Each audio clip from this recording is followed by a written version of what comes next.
오늘 하나님 말씀은 사도행전 2장 1절부터 4절까지 말씀입니다. 우리 다 같이 합독하도록 하겠습니다. 오순절 날이 이미 이르매 그들이 다 같이 한 곳에 모였더니 호련히 하늘로부터 급하고 강한 바람 같은 소리가 있어 그들이 앉은 온 집에 가득하며 마치 불의 엿처럼 갈라지는 것들이 그들에게 보여 각 사람 위에 하나씩 임하여 있더니 그들이 다 성령의 충만함을 받고 성령이 말하게 하심을 따라 다른 언어들로 말하기를 시작하니라. 아멘. 오늘은 우리 스승의 주일이자 성령 강림 주일로서 성령이 오셨네라는 제목으로 함께 말씀 나누도록 하겠습니다.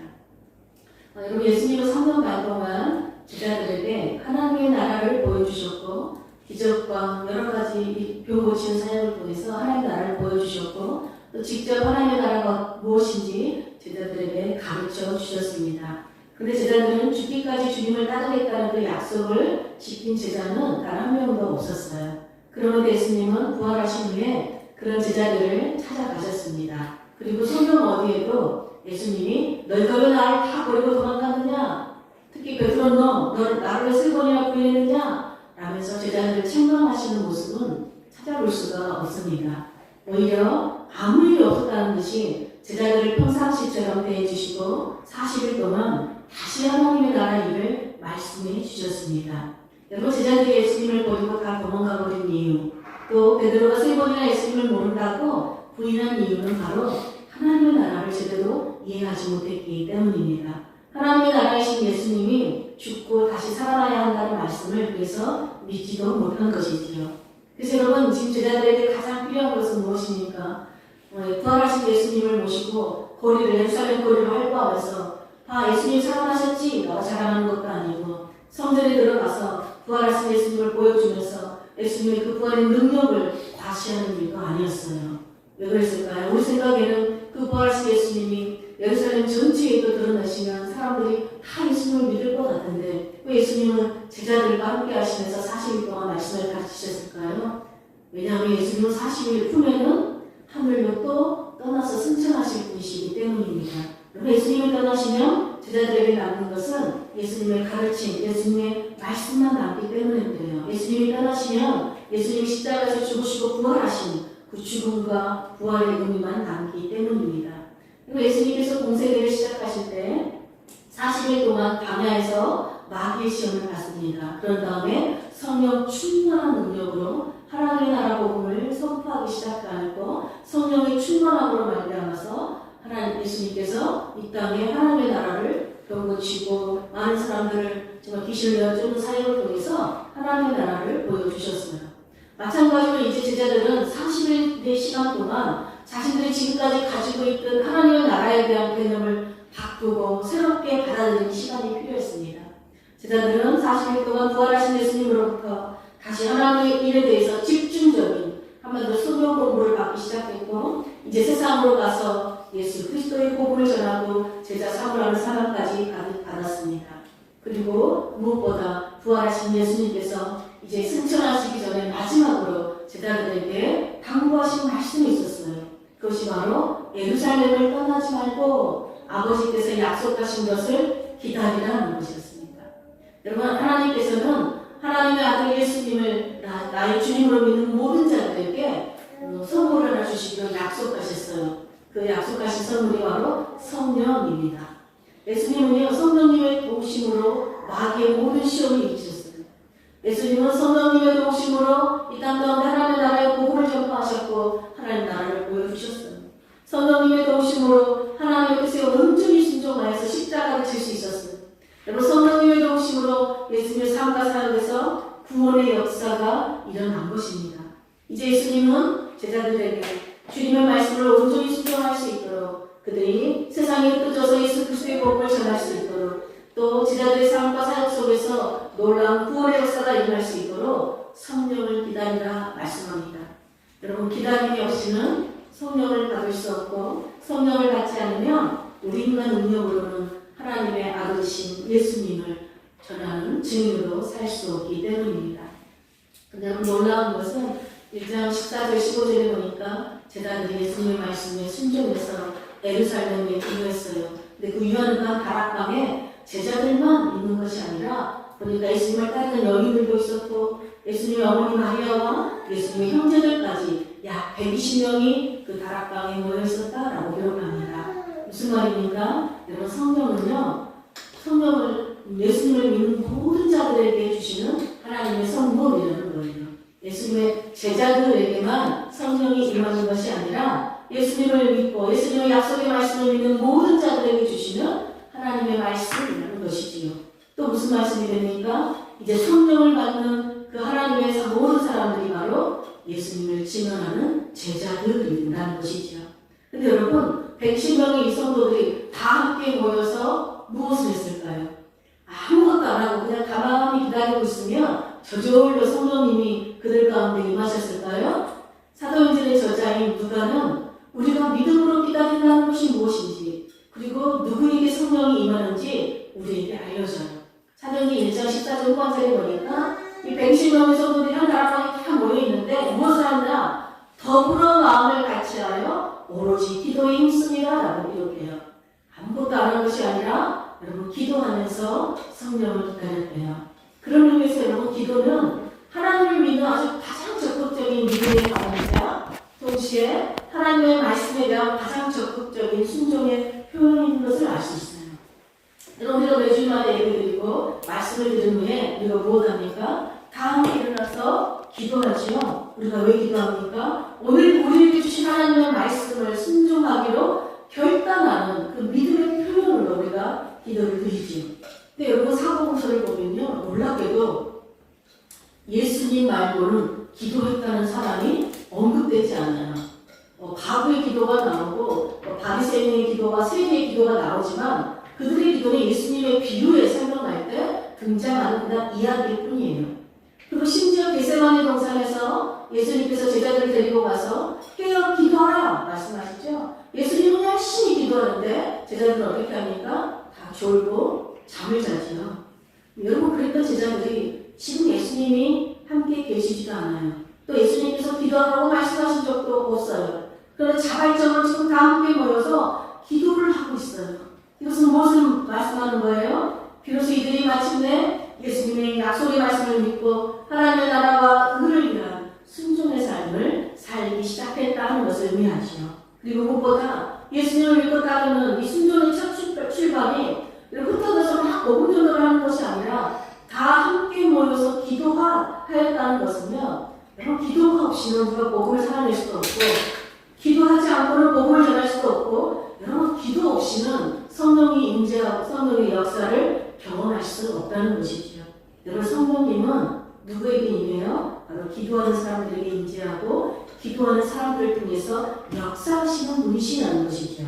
근데 여러분 120명의 성도들이 그냥 기도하지 않고 마음을 같이 해서 기도했다라고 기록해요. 이런 마음을 같이 하다라는 단어는요. 누가복음과 사도행전에 10번이나 나올 정도로 이 누가가 굉장히 좋아하는 단어예요. 지금 누가는 예수님을 믿고 따르는 그 초대교회 공동체의 가장 큰 특징이 무엇이냐? 바로 마음을 같이 하는 공동체다라고 생각한 것입니다. 그런데 여러분 사실 이 120명의 성도들은요. 마음을 같이 하기가 참 쉽지 않은 사람들의 모임이었습니다. 왜 그렇습니까? 이 모임 안에는 예수님을 버리고 다 도망가 버렸던 제자들도 있고요. 또 예수님의 곁을 끝까지 지키고 예수님의 장난하는 모습까지 다 지켜본 여인들도 있었어요. 또 누가 있었어요? 예수님을 미쳤다고 말했던 예수님의 가족들도 함께 있어요. 마치 나는 지난 여름에 네가 무슨 일을 하고 했는지 난 다 알고 있다. 그 무서운 말처럼 사도들은 예수님의 가족들이 예수님께 어떤 말을 했는지 다 알고 있고 여인들의 사도들이 예수님께 어떻게 했는지 다 알고 있어요. 한마디로 내 인간성의 밑바닥까지 다 보여준 사람이에요. 형편없는 내 믿음의 수준을 다 드러내 보이는 사이들이 지금 모여있는 사람들의 모임이에요. 근데 여러분 만약 이들이 서로의 과거의 그런 연약한 모습으로만 모여있다면 이 모임은 여전히 자기 영광, 자기 이름을 내려고 모인 이게 집단에 불과하죠. 근데 여러분 자기 영광을 구하는 모임에는 성령님은 결코 임하시지도 않고 아무런 역사도 하실 수 없습니다. 그런데 이들이 지금 모여있는 이유가 무엇이에요? 바로 아버지께서 약속하신 성령을 기다리라는 그 부활하신 예수님의 말씀을 믿고 순종하는 일에 다 같은 한 마음으로 모여서 지금 기도하고 있는 거예요. 그러니까 이들이 드리는 기도는 어떤 기도예요? 주님, 저는 더 이상 과거의 내 모습으로 살지 않겠습니다. 라는 믿음의 결단으로 드리는 기도지요. 이들이 드리는 기도는 이제 나는 예수님의 이름으로 새롭게 거듭난 모습으로 살겠다라는 그 거룩한 갈망으로 드리는 기도예요. 여전히 부족해요. 여전히 과거와 비교하면 달라진 것도 없어요. 그런데 이제는 부활하신 그 주님께서 주신 거룩한 사명, 곧 하나님의 나라이신 예수님을 전하는 그 갈망으로 가득한 충만한 것이 지금까지 20명의 성도들이 같은 마음으로 모여 기도하고 있는 이유라는 것입니다. 근데 여러분, 이들은 같은 마음으로 기도하고 있을 뿐만 아니라 또 힘써 기도하였다라고 하네요. 여러분, 힘쓰다는 말 역시 이 사도행전의 저자인 누가가 사도행전에 계속해서 사용하고 있는 단어예요. 즉, 성령이 충만한 사도들과 초대교회가 기도할 때마다 묘사할 때 나오는 단어가 바로 힘쓰다라는 단어예요. 여러분, 힘쓰다는 말은요, 무슨 일에 헌신하다, 충성하다, 굳게 계속하다라는 그런 뜻이에요. 그러니까 하나님께서 약속하신 성령을 받는 일에 다 같은 마음으로 헌신의 힘을 다해 기도했다는 거예요. 즉, 성령을 주시면 받고 안 주시면 말지, 이런 마음으로 기도한 것이 아니라 성령, 약속하신 성령을 주실 때까지 굳게 믿고 성령을 받을 때까지 중단하지 않고 계속해서 기도하면서 기다렸다는 것입니다. 여러분, 그런데 이들이 하루 24시간, 하루 내내 계속해서 이 다락방에만 모여서 기도했을까요? 아닙니다. 어떤 이들은 생계를 위해서 자기 일을 해야 했을 것이고, 또 어떤 이들은 120명의 식사를 또 챙겨야만 했을 것입니다. 또 여인들은요, 집안일도 돌봐야 되고 자기 자녀들도 돌봐야 했지요. 또 때가 되면 모두 성전에 올라가서 예배도 드려야 했을 것입니다. 즉, 이들은 다락방에만 모여서 기도한 것이 아니라 자기 일상생활을 하면서, 즉 자신의 삶을 살면서 함께 모여있을 때든지 또 삶이 흩어져 있을 때든지 계속해서 같은 마음으로 힘써 성령을 구하고 기도하면서 기다렸다는 것입니다. 여러분, 이렇게 믿음으로 기다린다는 것은요, 그냥 아무것도 하지 않고 그냥 교회에서 모여서 있는 것이 아니라 흩어져 있든지 또 일상생활을 하든지 같은 마음으로 힘써 계속 기도하면서 기다렸다라는 것을 의미해요. 또 이어서 누가는 믿음으로 기다린다는 또 다른 모습을 우리에게 알려줍니다. 또 사도행전 2장 15절부터 26절을 보면요, 베드로가 일어나서 자신이 하나님의 말씀을 묵상하는 중에 하나님이 주신 그 감동을 나누기 시작합니다. 베드로는 여러분, 부활하신 예수님으로부터 40일 동안 집중적으로 하나님의 나라에 대해서 성경 공부를 배웠지요. 주님의 말씀을 가르침을 받았습니다. 베드로는 주님이 가르쳐주신 그 말씀을 계속해서 묵상하던 중에 배신한 가룟유다를 대신할 사도를 세우는 것이 하나님의 나라와 의를 위한, 즉 하나님의 뜻이구나라는 것을 깨닫고 시편 말씀을 근거로 성도들에게 말씀을 나누고 설교합니다. 성도들은 베드로가 나눠준 그 말씀을 듣고 베드로를 통해서 감동을 주시고 하나님의 뜻에 순종하기 위해서 유수도와 마띠아라는 두 사람을 사도로 추천해요. 그리고 자신들이 원하는 사람이 아니라 두 사람 중에 누가 더 사도의 직무로 지금 합당한 자인지 주님께서 친히 선택하시도록 기도합니다. 그런 다음에 제비를 뽑아요. 즉, 여러분, 120명의 성도들은요, 하나님의 뜻에 온전히 맡기고 또 그 하나님의 뜻에 온전히 순종하는 방법으로 기도와 제비 뽑기를 한 것입니다. 여러분, 기도는요, 하나님의 뜻에 나를 온전히 맡기는 거예요. 그리고 하나님의 뜻에 온전히 순종하기로 결단하는 것이 기도예요. 그렇게 기도하고 제비를 뽑자 마띠아가 뽑혀서 가룟유다 대신에 12사도의 수에 들어가게 되었습니다.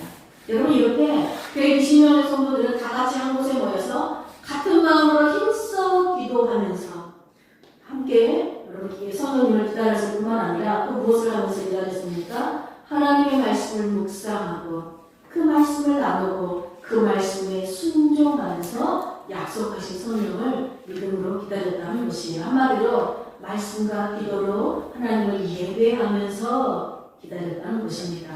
그런데 하루 이틀, 여러분 9일째까지도 아무 일도 일어나지 않았어요. 성령이 임할 기미가 전혀 보이지 않는 것입니다. 여러분, 우리 시간도 이럴 때가 있죠. 아무리 우리가 매주 목요일마다 모여서 열심히 기도해도 또 매주 이렇게 우리가 우리가 모여서 하나님의 말씀을 듣고 그 말씀을 함께 나누고 또 묵상한 것을 나눠도 동시에 삶에 아무 일도 일어나지 않는 저 깜깜한 신앙처럼 느껴질 때가 있어요. 그럼 그때 우리는 어떻게 해야 될까요? 오늘 120명의 성도들은 매일매일 깜깜한 상황 가운데서도 성령님이 언제 오실지 아무도 몰랐지만 주님의 약속을 굳게 믿고 매일매일 다 함께 모여서 또 모일 때마다 흩어질 때마다 하나님이 주신 감동의 말씀을 함께 나누고 힘써 기도했다는 것입니다. 그런데 아무 일도 일어나지 않을 것 같은 9째 날이 지나고 여러분 10째 날이 되는 날 오순절 날이 되었을 때 마침내 여러분 약속하신 성령이 오셨습니다. 여러분 10이라는 숫자는요 충만하다라는 뜻이에요.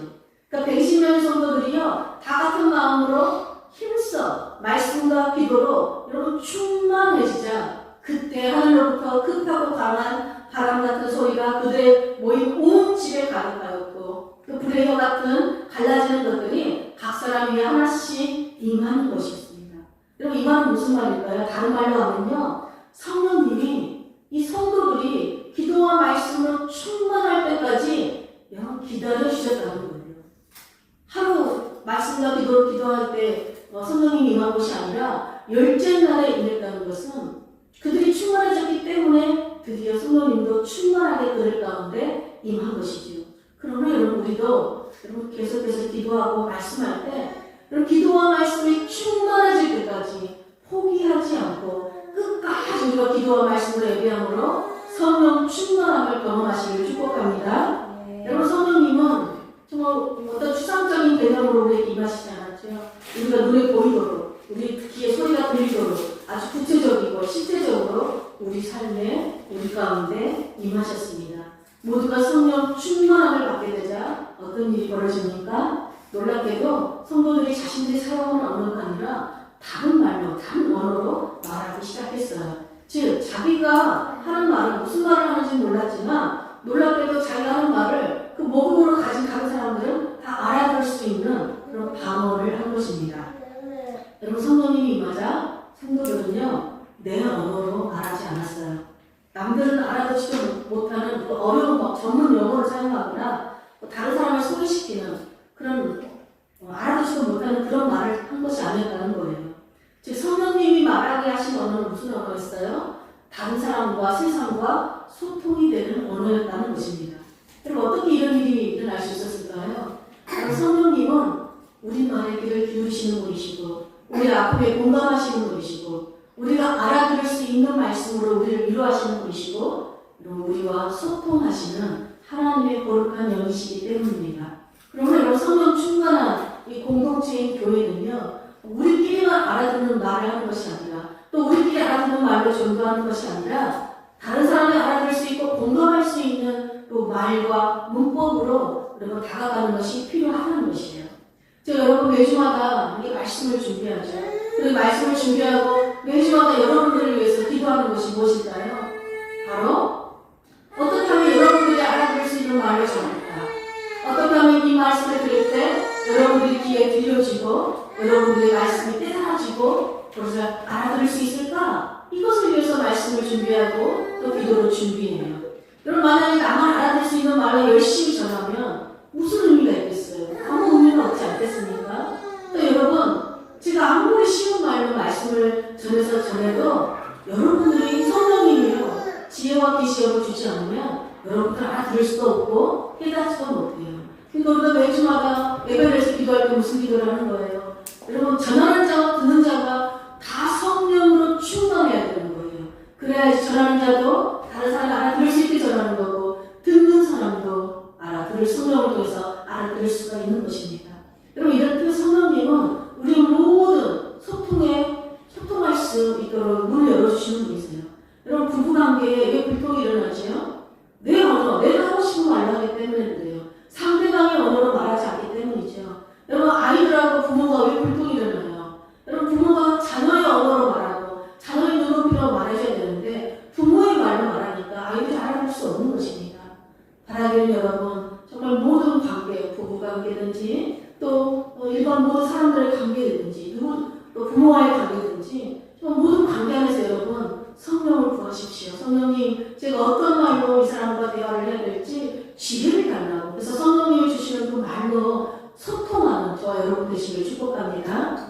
여러분들 창세기 11장에 보면요, 하나님이 임하셨는데 놀랍게도 언어가 소통이 되는 것이 아니라 불통이 되는 사건이 일어나요. 그것이 바로 바벨탑 사건이죠. 세상을 홍수로 심판하신 하나님은 다시는 물로 심판하지 않겠다라고 약속하시고 그 약속의 그 마무를 보존하겠다는 증거로 무지개 언약을 보여주셨습니다. 그런데 그 하나님의 언약을 불신한 사람들이 한 곳에 모이더니 하나님의 말씀을 거역하고 자기 영광을 위해서, 자기 이름을 내기 위해서, 또 온 지면의 흩어짐을 면하기 위해서, 즉 하나님의 심판을 자기들이 면하고 스스로 구원을 얻기 위해서 바벨탑을 쌓았던 거예요. 이 하나님께서 그들에게 내려가십니다.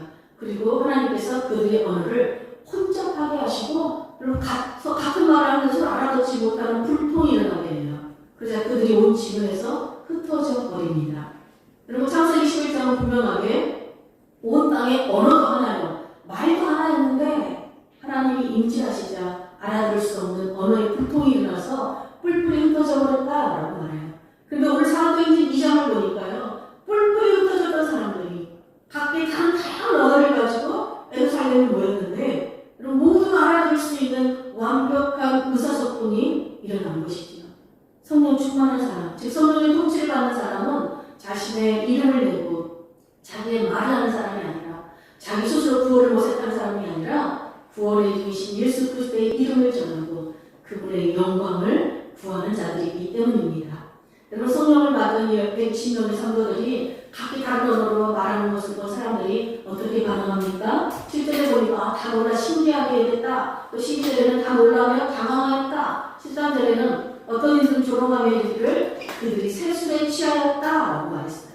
사람들은 방언을 하는 성도들을 보면서 저 사람들이 새 포도주에서 제정신이 아니구나 라고 조롱했다는 것입니다. 근데 여러분 사실 이 말은요, 이 사람들이 하는 말은 틀린 말이 아니에요. 하나님은 이사야 선지자를 통해서 하나님께서 직접 손수 담그시고 손수 발효시키고 손수 숙성시킨 포도주를 준비하셨다라고 말씀하셨어요. 우리 이사야서 25장 6절 한번 보겠습니다. 만군의 여호와께서 이 산에서 만민을 위하여 기름진 것과 오래 저장하였던 포도주로 연회를 베푸시니 곧 골수가 가득한 기름진 것과 오래 저장하였던 맑은 포도주로 하실 것이며, 여러분 하나님께서는요 만민의 구원을 위해서 포도주를 직접 준비하셨대요. 이 포도주는 아브라함 때부터 예수님 때까지 무려 총 500년이나 하나님께서 발효시키고 숙성시켜서 오랫동안 저장해 두었던 그 포도주예요. 근데 이 포도주를 마신 사람은 누구든지 내 이름과 내 영광을 구하는, 즉 교만과 탐욕에 빠져서는 나는 죽고 나를 위해서 나를 죄에서 구원하여 주신 예수 그리스도의 이름을 자랑하며 하나님의 나라와 의를 위해 살고 떠난 나라와 의를 위해서 고난받는 것을 기뻐하는 사람이 된다는 것이에요. 여러분 바로 이 성령님이 나는 죽고 예수로 살게 하시는 그 하나님께서 준비해 주신 바로 그 오래 묵은 맑은 포도주라는 것입니다.